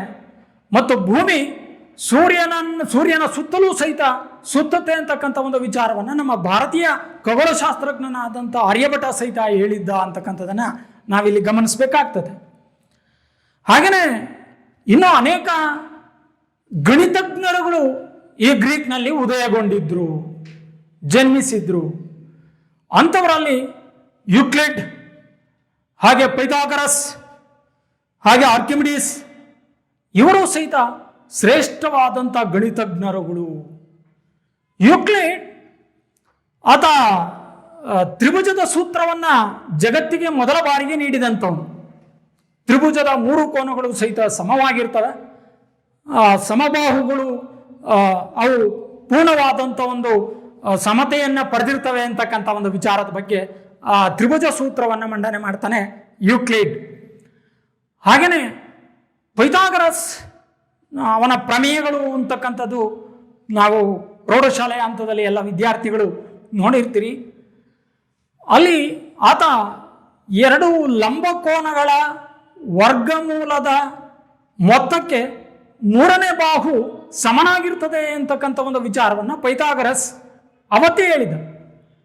ಇವತ್ತಿನ ಎಲ್ಲ ಕ್ಷೇತ್ರ ಫಲಗಳು ಅಥವಾ ಕ್ಷೇತ್ರ ಗಣಿತ ಅಂತಕ್ಕಂಥದ್ದು ಏನಿದೆ, ಸರ್ವೆ ಆ್ಯಂಡ್ ಸೆಟ್ಲ್ಮೆಂಟ್, ಆ ಇಲಾಖೆಗೆ ಅವನ ಒಂದು ಸಿದ್ಧಾಂತ ಮಾರ್ಗದರ್ಶಕವಾಗಿರೋದನ್ನು ನಾವು ಕಾಣ್ತೀವಿ. ಇವತ್ತು ಯಾವುದೇ ರೀತಿಯಾದಂಥ ಅಳತೆ ಮತ್ತೊಂದು ಮೊಗದೊಂದುಗಳಿಗೆ ಅವನ ಸಿದ್ಧಾಂತ ಅದು ಒಂದು ಮಾರ್ಗದರ್ಶಕವಾಗಿ ನಿಂತಿದೆ. ಹಾಗೆ ಆರ್ಕಿಮಿಡೀಸ್ ಸಾಪೇಕ್ಷ ಸಿದ್ಧಾಂತವನ್ನು ಮಂಡನೆ ಮಾಡ್ತಾನೆ. ಅಂದರೆ 2 ವಸ್ತುಗಳು ಏಕಕಾಲದಲ್ಲಿ ಒಂದೇ ಸ್ಥಳವನ್ನು ಆಕ್ರಮಿಸಿಕೊಳ್ಳಲಾರವು ಅನ್ನೋ ವಿಚಾರವನ್ನು ಆತ ಹೇಳ್ತಾನೆ. ಆತ ಬಹಳ ಸಿಂಪಲ್ ಆಗಿ ಅಂಥ ಒಂದು ಸಿದ್ಧಾಂತದ ಬಗ್ಗೆ ಆತ ಮಂಡನೆ ಮಾಡ್ತಾನೆ. ಒಂದು ನೀರು ತುಂಬಿದ್ದಂತಹ ಕೊಳಕ್ಕೆ ಇಳಿತಾನೆ. ಅವನ ದೇಹದ ಪ್ರಮಾಣದಷ್ಟು ನೀರು ಆ ಕೊಳದಿಂದ ಆತ ಅಲ್ಲಿಂದ ಹೊರಬರ್ತದೆ. ಅವನಿಗೆ ಏನೋ ಫ್ಲಾಶ್ ಆಗ್ತದೆ. ಅವಾಗ ನಾನು ಮಹಾನ್ ಸಾಧನೆಯನ್ನು ಮಾಡಿದೆ, ಮಹಾನ್ ಜ್ಞಾನ ಸಂಪಾದನೆ ಮಾಡಿದೆ ಅಂತ ಆಗಲೇ ಆತ ಕೊಳದಿಂದ ಹೊರ ಜಿಗಿದು ಹುರ್ತುಂಬ ಓಡ್ತಾನಂತೆ, ಹುಚ್ಚನಂತೆ. ಪಾಪ ಬೇರೆಯವರಾಗಿದ್ದರೆ ಇದೇನು ಕಾಮನ್ ಅನ್ಕೊಳ್ಳೋರು, ನನಗೆ ಗೊತ್ತಾಯ್ತು ಅಂತ ಆತ ಅದರ ಆಧಾರದ ಮೇಲೆ ಸನ್ನೆಯ ತತ್ವ ಮತ್ತು ಸಿದ್ಧಾಂತವನ್ನು ಮಂಡನೆ ಮಾಡ್ತಾನೆ. ಮುಂದೆ ಎಲ್ಲ ರೀತಿಯಾದಂಥ ಒಂದು ಬೆಳವಣಿಗೆಗಳಿಗೆ, ವೈಜ್ಞಾನಿಕವಾದಂಥ ಬೆಳವಣಿಗೆಗೆ ಮೋಟಾರ್ ವೆಹಿಕಲ್ನಲ್ಲಿ ಅವನ ಒಂದು ಸಾಧನೆ ಏನಿದೆ ಅತ್ಯಂತ ಶ್ರೇಷ್ಠ ಅಂತಕ್ಕಂಥ ಒಂದು ವಿಚಾರ. ಈ ಲೈನರ್ ಮತ್ತು ಪಿಸ್ಟನ್, ಅಲ್ಲಿ ಗಾಳಿ ಮತ್ತು ಫ್ಯೂಯಲ್ ಹೇಗೆ ಹೋಗಿ ಅದು ಮುಂದೆ ಚಕ್ರದ ಒಂದು ಮುನ್ನುಡಿಗೆ ಅಥವಾ ಚಕ್ರದ ತಿರುಗುವಿಕೆಗೆ ಕಾರಣ ಆಯಿತು ಅಂತಕ್ಕಂಥದ್ದು ಅದು ಆರ್ಕಿಮಿಡೀಸನ ಒಂದು ಸಿದ್ಧಾಂತದಿಂದ ಬರ್ತದೆ. ಹೀಗಾಗಿ ಏಕಕಾಲದಲ್ಲಿ 2 ವಸ್ತುಗಳು ಒಂದೇ ಸ್ಥಳವನ್ನು ಆಕ್ರಮಿಸಿಕೊಳ್ಳಲಿಕ್ಕೆ ಸಾಧ್ಯ ಇಲ್ಲ ಅಂತಕ್ಕಂಥ ಒಂದು ಸಿದ್ಧಾಂತದ ಅಡಿಯಲ್ಲಿ ಭವಿಷ್ಯದಲ್ಲಿ ಅನೇಕವಾದಂಥ ಒಂದು ವೈಜ್ಞಾನಿಕವಾದಂಥ ಒಂದು ಬೆಳವಣಿಗೆಗೆ ಸಹಕಾರಿಯಾದಂಥ ವ್ಯಕ್ತಿ ಈ ಆರ್ಕಿಮಿಡೀಸ್. ಇವರು ಎಲ್ಲರೂ ಗ್ರೀಕರೇ. ಯಾವ ಹಿಪೋಕ್ರಟಸ್ಸು ವೈದ್ಯಕೀಯ ತಜ್ಞ, ವೈದ್ಯಕೀಯ ಶಾಸ್ತ್ರದ ಪಿತಾಮಹ, ನಿಮ್ಮಲ್ಲಿ ಇದೆ ವೈದ್ಯಕೀಯ ಶಾಸ್ತ್ರದ ಪಿತಾಮಹ ಯಾರು ಅಂತ. ಹಾಗೆ ಹಿರೋಫಿಲಿಸ್ ಅಂಗರಚನಾ ಶಾಸ್ತ್ರದ ಪಿತಾಮಹ, ಅರಿಸ್ಟಾರ್ಕಸ್ ಖಗೋಳ ವಿಜ್ಞಾನ ಕ್ಷೇತ್ರದಲ್ಲಿ ಮಹಾನ್ ಪಾಂಡಿತ್ಯವನ್ನು ಪಡೆದಿದ್ದಂಥ ವ್ಯಕ್ತಿ, ಯೂಕ್ಲಿಡ್, ಪೈಥಾಗರಸ್, ಆರ್ಕಿಮಿಡೀಸ್ ಇವರೆಲ್ಲರೂ ಸಹಿತ ಈ ದೇಶದಲ್ಲಿ ಹುಟ್ಟಿದಂಥವರು. ಇವರ ಕೊಡುಗೆ ಜಗತ್ತಿಗೆ ಅತ್ಯಂತ ಶ್ರೇಷ್ಠ ಮತ್ತು ಅಮೂಲ್ಯ ಅಂತಕ್ಕಂಥ ಒಂದು ವಿಚಾರ. ಹೀಗೆ ಈ ವೈಜ್ಞಾನಿಕ ಕ್ಷೇತ್ರಕ್ಕೂ ಸಹಿತ ಗ್ರೀಕರು ಇಂಥ ಶ್ರೇಷ್ಠವಾದಂಥ ಒಂದು ಕೊಡುಗೆಯನ್ನು ನೀಡಿದ್ದಾರೆ. ಹಾಗೆಯೇ ವಿದ್ಯಾರ್ಥಿಗಳೇ, ಆರ್ಟ್ ಅಂಡ್ ಆರ್ಕಿಟೆಕ್ಚರ್, ಕಲೆ ಮತ್ತು ವಾಸ್ತುಶಿಲ್ಪ, ಗ್ರೀಕರು ಈ ಕ್ಷೇತ್ರಕ್ಕೆ ಯಾವ ರೀತಿಯಾದಂಥ ಒಂದು ಕೊಡುಗೆಗಳನ್ನು ನೀಡಿದ್ರು ಅನ್ನೋದು. ಇಲ್ಲಿ ಈ ಕಲೆ, ಪಾಶ್ಚಿಮಾತ್ಯ ಕಲೆ ಗ್ರೀಕರಿಂದಲೇ ಹುಟ್ಕೊಳ್ತು ಅಂತ ನಾವು ಹೇಳ್ತೇವೆ. ಪೂರ್ವಾತ್ಯ ದೇಶಗಳಿಗೆ ಭಾರತೀಯರ ಕಲಾಕ್ಷೇತ್ರದ ಕೊಡುಗೆ ಅತ್ಯಂತ ಶ್ರೇಷ್ಠ.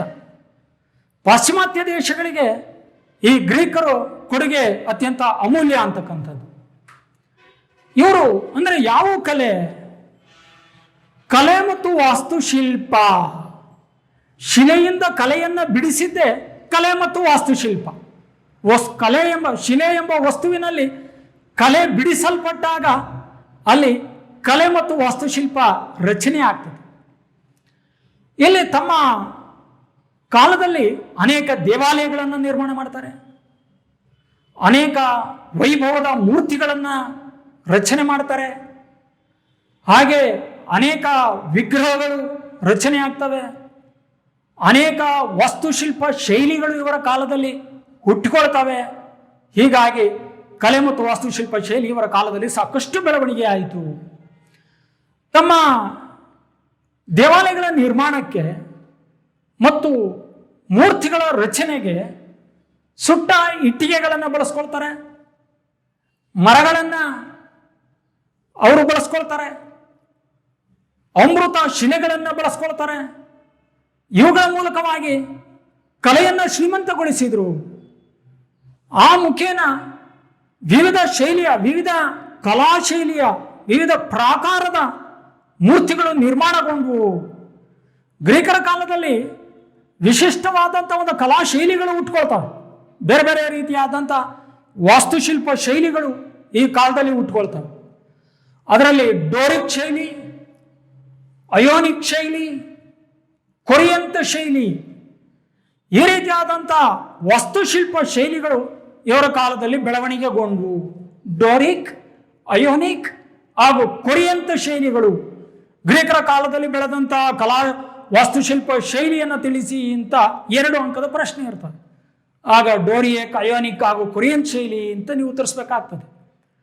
ಹಾಗೆ ಅವರ ಕಾಲದಲ್ಲಿ ನಿರ್ಮಾಣಗೊಂಡಂಥ ಒಂದು ಪ್ರಸಿದ್ಧವಾದಂಥ ಒಂದು ದೇವಾಲಯ ಅಥೆನ್ಸ್ನಲ್ಲಿ ನಿರ್ಮಾಣಗೊಂಡಂಥದ್ದು ಪಾರ್ಥೆನಾನ್ ದೇವಾಲಯ. ಪಾರ್ಥೆನಾನ್ ದೇವಾಲಯ ಇದನ್ನು ಪೆರಿಕ್ಲಿಸ್ ಮಹಾಶಯ ನಿರ್ಮಾಣ ಮಾಡ್ತಾನೆ.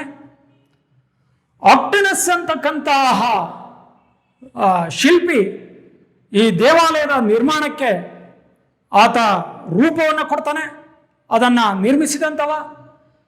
ಹಾಗೆ ಈ ಪಾರ್ಥೆನಾನ್ ದೇವಾಲಯದ ದೇವತೆ, ಆ ದೇವಾಲಯದಲ್ಲಿ ಒಂದು ದೇವತೆಯ ವಿಗ್ರಹವನ್ನು ನಿರ್ಮಾಣ ಮಾಡಲಾಗ್ತದೆ. ಅದೇ ಅಥೆನಾ ವಿಗ್ರಹ. ಪಾರ್ಥೆನಾನ್ ದೇವಾಲಯದಲ್ಲಿ ಇರ್ತಕ್ಕಂಥ ಒಂದು ವಿಗ್ರಹ ಅಥೆನಾ ವಿಗ್ರಹ. ಅತ್ಯಂತ ಸುಂದರವಾದಂಥ ಒಂದು ಮೂರ್ತಿ, ಜಗತ್ತಿನಲ್ಲಿ ಸುಂದರವಾದಂಥ ಮೂರ್ತಿ ಮತ್ತು ಪ್ರಾಚೀನ ಅದ್ಭುತಗಳಲ್ಲಿ ಇದು ಸಹಿತ ಒಂದು. ಇಂಥ ಅಥೆನಾ ದೇವತೆಯ ವಿಗ್ರಹವನ್ನು ಪೀಡಿಯಾನ್ ಅಂತಕ್ಕಂಥ ಶಿಲ್ಪಿ ಆ ವಿಗ್ರಹವನ್ನು ನಿರ್ಮಾಣ ಮಾಡ್ತಾನೆ. ಆ ವಿಗ್ರಹಕ್ಕೆ ಒಂದು ರೂಪವನ್ನು ಆತ ಕೊಡ್ತಾನೆ. ಹೀಗಾಗಿ ಈ ವಿಗ್ರಹ ಜಗತ್ತಿನಲ್ಲಿ ಅತ್ಯಂತ ಶ್ರೇಷ್ಠ ಅಂತಕ್ಕಂಥದ್ದು. ಹಾಗೆ ಮತ್ತೊಂದು ಇವರ ಕಾಲದ ಒಂದು ಮೂರ್ತಿ ಅಂದರೆ ಮೈರಾನನ ಚಕ್ರ ಎಸೆತದ ಭಂಗಿಯಲ್ಲಿರ್ತಕ್ಕಂಥ ಮೂರ್ತಿ. ಮೈರಾನನ ಚಕ್ರ ಎಸೆತದ ಮೂರ್ತಿ ಏನಿದೆ ಅತ್ಯಂತ ಅದ್ಭುತವಾಗಿರ್ತಕ್ಕಂಥದ್ದು. ಅಂಥ ಅದ್ಭುತವಾದಂಥ ಮೂರ್ತಿ ಈ ಗ್ರೀಕ್ನಲ್ಲಿ ಕಂಡುಬರೋದನ್ನು ನಾವು ಕಾಣ್ತೀವಿ. ಇದು ಸಹಿತ ಅವರ ಕಾಲದ ಕಲೆಗೆ ಕೈಗನ್ನಡಿ ಅಂತಕ್ಕಂಥದ್ದು. ಹಾಗೆಯೇ ಗ್ರೀಕರು ತಮ್ಮದೇ ಆದಂಥ ಕಲೆಯ ಲಕ್ಷಣಗಳನ್ನು ಹೊಂದಿದಂಥವು. ಈಗಾಗಲೇ ಇವರ ಕಲಾ ಶೈಲಿಯನ್ನು ನಾನು ಹೇಳಿದೆ, ಡೋರಿಕ್, ಅಯೋನಿಕ್, ಕೊರಿಯಂತ ಶೈಲಿಗಳನ್ನು ಬಳಸ್ತಾರೆ. ಈ ಶೈಲಿಯ ಲಕ್ಷಣಗಳು ಇವು ಹೇಗೆ ರೂಪವನ್ನು ಪಡ್ಕೊಂಡು ಈ ಗ್ರೀಕ್ನ ಕಲೆ ಭಾರತದ ಗಾಂಧಾರ ಕಲೆಯ ಮೇಲೂ ಸಹಿತ ಪ್ರಭಾವವನ್ನು ಬೀರಿದ್ದನ್ನು ನಾವು ಕಾಣ್ತೀವಿ.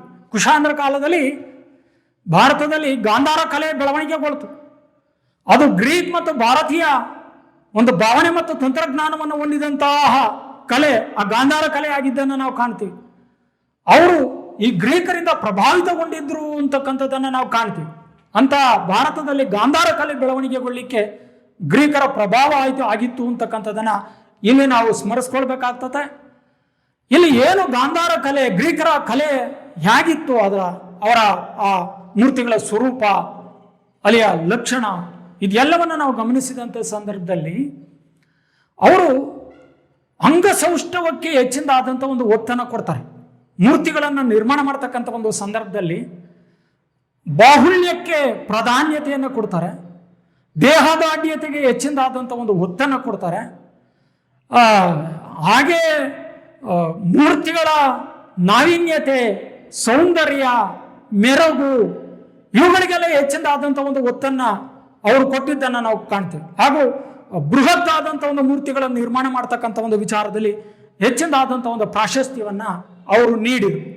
ಹೀಗೆ ಕಲಾಕ್ಷೇತ್ರ ಇವರ ಕಾಲದಲ್ಲಿ ಶ್ರೀಮಂತಿಕೆಯನ್ನು ಪಡೀತು ಅಂತ ನಾವು ಭಾವಿಸ್ತೇವೆ. ಹಾಗೆ ಕ್ರೀಡೆಗೆ ಬಂದಿದ್ದೇ ಆದರೆ ಗ್ರೀಕರು ಕ್ರೀಡಾ ಕ್ಷೇತ್ರಕ್ಕೂ ಸಹಿತ ತಮ್ಮ ಅಮೂಲ್ಯವಾದಂಥ ಒಂದು ಕೊಡುಗೆಗಳನ್ನು ನೀಡ್ತಾರೆ. ಇಲ್ಲಿ ಕ್ರೀಡೆ ಪ್ರತಿಯೊಬ್ಬ ಮನುಷ್ಯನಿಗೂ ಸಹಿತ ಅನಿವಾರ್ಯ. ಇವತ್ತು ಜಗತ್ತಿನಲ್ಲಿ ಎಷ್ಟೋ ಕಾಯಿಲೆ ಕಸಾಲಗಳು ಬಂದಿರಲಿಕ್ಕೆ ಕಾರಣ ಇವತ್ತು ಮನುಷ್ಯ ಈ ಕ್ರೀಡೆಯಿಂದ ಹೊರತಾಗ್ತಾ ಇದ್ದಾನೆ. ಮನುಷ್ಯನ ಜೀವನದ ಶೈಲಿ ಬದಲಾವಣೆ ಆಗ್ಬಿಟ್ಟಿದೆ. ಆದ್ರೆ ಗ್ರೀಕರು ಅವತ್ತಿನ ಕಾಲದಲ್ಲೇ ಇಂಥ ಒಂದು ಕ್ರೀಡೆಗೆ ಪ್ರೋತ್ಸಾಹವನ್ನು ನೀಡಿದ್ರು ಅಂತಕ್ಕಂಥದ್ದು. ಎಲ್ಲಿ ಸದೃಢವಾದಂಥ ಒಂದು ದೇಹ ಇರ್ತದೋ ಅಂತಹ ಕಡೆ ಮಾತ್ರ ಸದೃಢವಾದಂಥ ಒಂದು ಮನಸ್ಸೂ ಇರುತ್ತೆ ಅಂತಕ್ಕಂಥದ್ದನ್ನ ಕಂಡುಕೊಂಡಿದ್ದಂಥವರು ಈ ಗ್ರೀಕರು. ಹಾಗಾಗಿಯೇ ಸದೃಢವಾದಂಥ ದೇಹದಲ್ಲಿ ಸದೃಢವಾದಂಥ ಮನಸ್ಸಿರುತ್ತೆ ಅಂತ ಗ್ರೀಕರು ಹೇಳ್ತಾ ಇದ್ರು. ಅವರು ತಮ್ಮ ಅಧಿದೇವತೆ ಆದಂಥ GS ದೇವತೆ, ಈ GS ದೇವತೆಯ ಗೌರವಾರ್ಥವಾಗಿ ಇವರು ಕ್ರೀಡೆಗಳನ್ನು ಆಯೋಜಿಸ್ತಾ ಇದ್ರು. ಆ ಕ್ರೀಡೆಗಳು ಹಬ್ಬದ ವಾತಾವರಣದ ರೂಪದಲ್ಲಿರ್ತಾ ಇದ್ದು, ವಿವಿಧ ರೀತಿಯಾದಂಥ ಸಾಂಸ್ಕೃತಿಕವಾದಂಥ ಚಟುವಟಿಕೆಗಳು ಸಹಿತ ಕ್ರೀಡೆಯ ಜೊತೆಯಲ್ಲಿಯೇ ನಡೀತಾ ಇದ್ವು. ವ್ಯಾಪಾರ ವಹಿವಾಟುಗಳು ಹುರಿದುಂಬಿ ನಡೀತಾ ಇದ್ವು. ಹೀಗಾಗಿ ಇಂಥ ಕ್ರೀಡಾ ಚಟುವಟಿಕೆಗಳು GS ದೇವತೆಯ ಗೌರವಾರ್ಥವಾಗಿ ಮೊದಲು ಆರಂಭಗೊಂಡು, ನಂತರ ಕ್ರಿಸ್ತ ಪೂರ್ವ ಅಂದ್ರೆ ಸಾಮಾನ್ಯ ಶಕ ಪೂರ್ವ 776ರಲ್ಲಿ, ವಿದ್ಯಾರ್ಥಿಗಳಿಗೆ ಡೇಟ್ ಬಹಳ ಮುಖ್ಯ, ಒಲಿಂಪಿಕ್ ಕ್ರೀಡೆಗಳು ಆರಂಭವಾದಂಥ ಒಂದು ಕಾಲ ಇದು. ಒಲಿಂಪಿಕ್ ಕ್ರೀಡೆ ಕ್ರಿಸ್ತ ಪೂರ್ವ ಅಥವಾ ಸಾಮಾನ್ಯ ಶಕ ಪೂರ್ವ 776ರ ವೇಳೆಯಲ್ಲಿ ಗ್ರೀಕಿನಲ್ಲಿಯೇ ಒಲಿಂಪಿಕ್ ಕ್ರೀಡೆಗಳು ಮೊದಲ ಬಾರಿಗೆ ಆರಂಭಗೊಂಡವು. ಇಲ್ಲಿ ಒಲಿಂಪಿಯಾ, ಗ್ರೀಕ್ನ ಒಲಿಂಪಿಯಾ ಎಂಬ ಸ್ಥಳದಲ್ಲಿ ಇಂಥ ಒಲಿಂಪಿಕ್ ಕ್ರೀಡೆಗಳನ್ನು 4 ವರ್ಷಗಳಿಗೊಮ್ಮೆ ಆಯೋಜಿಸ್ತಕ್ಕಂಥ ಒಂದು ವ್ಯವಸ್ಥೆಯನ್ನು ಗ್ರೀಕರು ಜಾರಿಗೊಳಿಸ್ತಾರೆ. 4 ವರ್ಷಕ್ಕೊಮ್ಮೆ. ಇವತ್ತಿಗೂ ಸಹಿತ ಪ್ರಪಂಚದಾದ್ಯಂತ ಎಲ್ಲರೂ ಸಹಿತ ಒಂದು ಒಗ್ಗಟ್ಟಾಗಿ ಇಂಥ ಒಲಿಂಪಿಕ್ ಕ್ರೀಡೆಗಳನ್ನು ಇವತ್ತಿಗೂ 4 ವರ್ಷಕ್ಕೊಮ್ಮೆ ಆಯೋಜಿಸೋದನ್ನು ನಾವು ಕಾಣ್ತೀವಿ. ಹೀಗಾಗಿ ಒಲಿಂಪಿಕ್ ಕ್ರೀಡೆ ಈ ಗ್ರೀಕ್ನಿಂದ ಆರಂಭ ಆಯಿತು. ಗ್ರೀಕ್ನ ಒಲಿಂಪಿಯಾದಲ್ಲಿ ಮೊದಲು ಇಂಥ ಒಂದು ಕ್ರೀಡೆ ಆಯೋಜನೆಗೊಂಡಿದ್ದನ್ನು ನಾವು ಕಾಣ್ತೀವಿ. ಈ ಒಲಿಂಪಿಕ್ ಕ್ರೀಡೆಯಲ್ಲಿ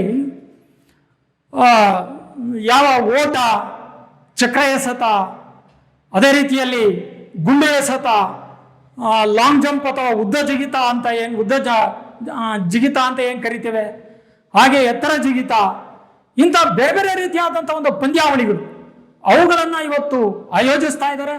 ಅದೆಲ್ಲದಕ್ಕೂ ಸಹಿತ ಬುನಾದಿ ಹಾಕಿದಂಥವರು ಈ ಗ್ರೀಕರು ಅಂತಕ್ಕಂಥದ್ದು. ಇವತ್ತಿಗೂ ಅದು ಸಾಂಪ್ರದಾಯಿಕವಾಗಿ ಆಚರಣೆ ಆಗ್ತಾ ಇದೆ. ಆದರೆ ಅದೊಂದು ವೈಭವದ ಹಬ್ಬದ ರೂಪದಲ್ಲಿ ಗ್ರೀಕರು ಅವತ್ತಿನ ಕಾಲದಲ್ಲಿ ಆ ಒಲಿಂಪಿಯಾದಲ್ಲಿ ಆಚರಣೆಗೆ ತಂದರು ಅಂತಕ್ಕಂಥದ್ದು. ಇನ್ನೊಂದು ಈ ಕ್ರೀಡೆಯಲ್ಲಿ ಮ್ಯಾರಥಾನ್ ಓಟ ಇವತ್ತಿಗೂ ಸಹಿತ ಈ ಒಲಿಂಪಿಕ್ ಕ್ರೀಡೆಯಲ್ಲಿ ಅದು ಇದೆ. ಈ ಗ್ರೀಕ್ನಲ್ಲಿ ಮ್ಯಾರಥಾನ್ ಓಟ ಆರಂಭ ಆಯಿತು. ಇಲ್ಲಿ ಯಾವ ಅಥೆನ್ಸ್ನಿಂದ ಮ್ಯಾರಥಾನ್ನಿಂದ ಅಥೆನ್ಸ್ವರೆಗೆ ಒಂದು ದೀರ್ಘವಾದಂಥ ಒಂದು ಓಟ ಅಲ್ಲಿ ಆಗ್ತದೆ. ಕಾರಣ ಪರ್ಷಿಯಾದೊಂದಿಗೆ ಯುದ್ಧ ನಡೆದಂಥ ಒಂದು ಘಟನೆ, ಅಲ್ಲಿ ಅಥೆನ್ಸ್ ವಿಜಯವನ್ನು ಪಡೆದಿರ್ತದೆ.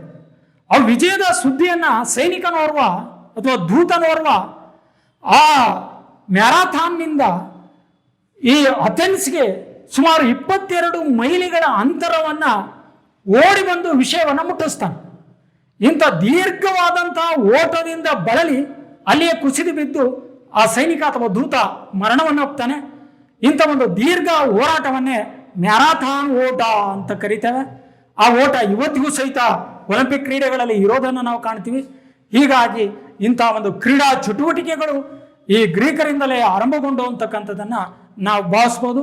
ಹೀಗೆ ವಿದ್ಯಾರ್ಥಿಗಳೇ, ಗ್ರೀಕ್ ದೇಶ ಇವತ್ತು ಒಂದು ಪುಟ್ಟ ರಾಷ್ಟ್ರವಾಗಿರ್ಬೋದು, ಆದರೆ ಜಗತ್ತಿಗೆ ತಮ್ಮ ಅಮೂಲ್ಯವಾದಂಥ ಮತ್ತು ಶ್ರೇಷ್ಠವಾದಂಥ ಕೊಡುಗೆಗಳನ್ನು ವಿವಿಧ ರೀತಿಯಾದಂಥ ಒಂದು ಕ್ಷೇತ್ರಗಳಲ್ಲಿ ಅವರು ನೀಡಿದರೆ ಜಗತ್ತು ಇವತ್ತಿಗೂ ಸಹಿತ ಆ ಗ್ರೀಕರನ್ನು ನಾವು ಸ್ಮರಿಸ್ಕೊಳ್ಬೇಕಾಗಿದೆ ಅಂತಕ್ಕಂಥ ಒಂದು ವಿಚಾರ.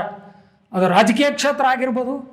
ಅಲ್ಲಿ ರಾಜಕೀಯ ಕ್ಷೇತ್ರದಲ್ಲಿ ಬಹಳ ಮುಖ್ಯವಾಗಿ ಒಂದು ಪ್ರಜಾಪ್ರಭುತ್ವೀಕರಣ, ಉದಾರೀಕರಣ, ಪ್ರಜಾಪ್ರತಿನಿಧಿ ಸಭೆಯ ಉಗಮ, ಸ್ಪರ್ಧಾತ್ಮಕವಾದಂಥ ಪರೀಕ್ಷೆಗಳು, ಈ ಎಲ್ಲವನ್ನು ಆಯೋಜನೆ ಮಾಡುವುದರ ಮೂಲಕವಾಗಿ ಈ ಆಡಳಿತ ಕ್ಷೇತ್ರದಲ್ಲಿ ಪಾರದರ್ಶಕತೆಯನ್ನು ಜಾರಿಗೆ ತರುವಲ್ಲಿ ಮತ್ತು ಪ್ರಜೆಗಳಿಗೆ ಒಂದು ರೀತಿಯಾದಂಥ ಒಂದು ಅಧಿಕಾರವನ್ನು ನೀಡೋದರಲ್ಲಿ ಗ್ರೀಕರ ಪಾತ್ರ ಅತ್ಯಂತ ಶ್ರೇಷ್ಠ ಅಂತಕ್ಕಂಥದ್ದು. ಅದೇ ರೀತಿ ಭಾಷೆ ಮತ್ತು ಸಾಹಿತ್ಯ, ಇವತ್ತು ಜಗತ್ತಿನ ಬಹುತೇಕವಾದಂಥ ಭಾಷೆ ಈ ಗ್ರೀಕ್ ಈ ದೇಶದಿಂದ ಮತ್ತು ಗ್ರೀಕ್ ಭಾಷೆಯಿಂದ ಬಂದಿರೋದನ್ನು ನಾವು ಕಾಣ್ತೀವಿ. ಇತಿಹಾಸದ ಸೃಷ್ಟಿಯಾಗಿರ್ಬೋದು, ತತ್ವಜ್ಞಾನದ ಬೆಳವಣಿಗೆ ಆಗಿರ್ಬೋದು, ಹಾಗೆ ವೈದ್ಯಕೀಯ ಕ್ಷೇತ್ರದಲ್ಲಿ ಆದಂಥ ಒಂದು ಬೆಳವಣಿಗೆ ಆಗಿರ್ಬೋದು. ಬಹುತೇಕ ಶಾಸ್ತ್ರಗಳ ಪಿತಾಮಹರನ್ನು ನಾವು ಗ್ರೀಕ್ನಲ್ಲಿ ಕಾಣ್ತೇವೆ. ಹಿಪೋಕ್ರಟಸ್ ವೈದ್ಯಕೀಯ ಶಾಸ್ತ್ರದ ಪಿತಾಮಹ. ಹಾಗೆಯೇ ಯಾವ ಹಿರೋಫಿಲಸ್ ಅಂಗರಚನಾಶಾಸ್ತ್ರದ ಪಿತಾಮಹ, ರಾಜ್ಯಶಾಸ್ತ್ರದ ಪಿತಾಮಹ ಅರಿಸ್ಟಾಟಲ್, ಹೆರೋಡೋಟಸ್ ಇತಿಹಾಸದ ಪಿತಾಮಹ. ಇಂಥ ಪಿತಾಮಹರನ್ನೆಲ್ಲ ಕೊಟ್ಟಂಥ ಒಂದು ರಾಷ್ಟ್ರ ಗ್ರೀಕ್ ಅಂತಕ್ಕಂಥದ್ದನ್ನು ನಾವು ಸ್ಮರಿಸಬೇಕು. ಹಾಗೆ ವಿಜ್ಞಾನ, ಕಲೆ ಮತ್ತು ವಾಸ್ತುಶಿಲ್ಪ ಈ ಎಲ್ಲ ಕ್ಷೇತ್ರದಲ್ಲಿ, ಅದರಲ್ಲೂ ಪಾರ್ಥೆನಾನ್ ದೇವಾಲಯ, ಅಥೆನಾ ವಿಗ್ರಹ, ಗಾಂಧಾರ ಕಲೆಗೆ ಭಾರತಕ್ಕೆ ಅವರು ನೀಡಿದಂಥ ಒಂದು ಪ್ರೇರಣೆ, ಕ್ರೀಡೆಯಲ್ಲಿ ಒಲಿಂಪಿಕ್ ಕ್ರೀಡೆಗಳು, ಈ ಎಲ್ಲವನ್ನು ಹುಟ್ಟು ಹಾಕಿದಂಥ ಒಂದು ದೇಶ ಈ ಗ್ರೀಕ್ ದೇಶ ಅಂತಕ್ಕಂಥದ್ದು. ಆ ಹಿನ್ನೆಲೆಯಲ್ಲಿ ಗ್ರೀಕಿಗೆ ಒಂದು ಥ್ಯಾಂಕ್ಸನ್ನು ನಾವು ಹೇಳಬೇಕಾಗ್ತದೆ ವಿದ್ಯಾರ್ಥಿಗಳೇ. ಹಾಗಾಗಿ ಇವರ ಕೊಡುಗೆ ಅತ್ಯಂತ ಶ್ರೇಷ್ಠ ಅಂತಕ್ಕಂಥ ಒಂದು ವಿಚಾರದ ನಿಟ್ಟಿನಲ್ಲಿ ಹೇಳ್ತಾ, ಈ ಒಂದು ಸನ್ನಿವೇಶದಲ್ಲಿ ನಿಮಗೆ 10 ಅಂಕದ ಪ್ರಶ್ನೆ ಇದರ ಮೇಲೆ ಇರ್ತದೆ, ಗ್ರೀಕರ ಕೊಡುಗೆಗಳನ್ನು ತಿಳಿಸಿ ಅಂತ. ಹಾಗಾಗಿ ಇವೆಲ್ಲ ಪಟ್ಟಿಯನ್ನು ಮಾಡಿ ನೀವು ಪರೀಕ್ಷೆಯಲ್ಲಿ ಬರಿಬೇಕಾಗ್ತದೆ. ಹೀಗಾಗಿ ಇದೆಲ್ಲ ನಿಮಗೆ ಅರ್ಥ ಆಗಿದೆ ಅಂತ ನಾನು ಭಾವಿಸ್ಕೊಂಡಿದ್ದೇನೆ. ಹೀಗಾಗಿ ಇಂಥ ಒಂದು ವಿಚಾರಗಳು ಸುಲಲಿತವಾಗಿ ನಿಮಗೆ ಲಭ್ಯ ಆಗಲಿ, ಅಧ್ಯಯನಕ್ಕೆ ಸುಗಮ ಆಗಲಿ ಅಂತ ಭಾವಿಸ್ತಾ, ಈವರೆಗೂ ಸಹಿತ ನನ್ನ ಬೋಧನೆಯನ್ನು ಅಲ್ಪ ಸ್ವಲ್ಪ ಕೇಳಿದಂಥ ಎಲ್ಲ ವಿದ್ಯಾರ್ಥಿಗಳಿಗೆ ನನ್ನ ಧನ್ಯವಾದಗಳನ್ನು ಹೇಳ್ತಾ ನನ್ನ ಈ ವಿಷಯವನ್ನು ಇವತ್ತು ಮುಕ್ತಾಯಗೊಳಿಸ್ತೇನೆ. ಎಲ್ಲ ವಿದ್ಯಾರ್ಥಿಗಳಿಗೂ ಸಹಿತ ಧನ್ಯವಾದ.